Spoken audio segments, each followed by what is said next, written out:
People make a lot of big decisions in their lives, and voting is a very similar in that way, because voting is a very big decision that quite a few people make, and voting is very important and a very common thing nowadays, and many people don't fully understand the history or how it affects the people around them.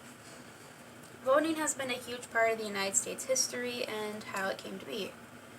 And not many people know the true history behind voting, and so we're going to explain that.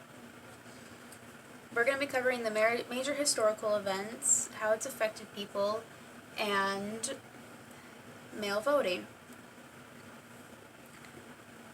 Voting is a big decision for us and the other people around us, and many people have had to fight for the right to vote.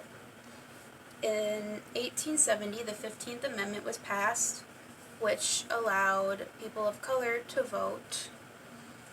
In 1920, the 19th Amendment was passed, which allowed women to vote.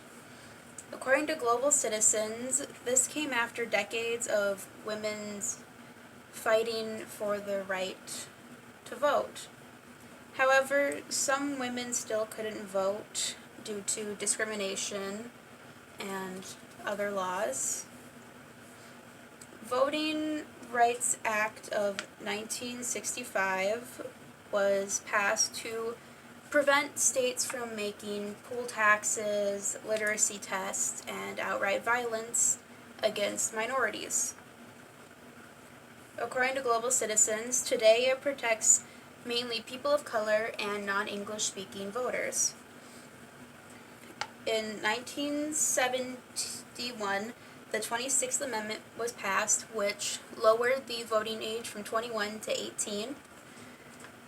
And the Americans with Disability Act was passed in 1990, which eliminated barriers from the voting areas, like installing wheelchair ramps, elevators, and the such, to allow people with disabilities to access the polls easier.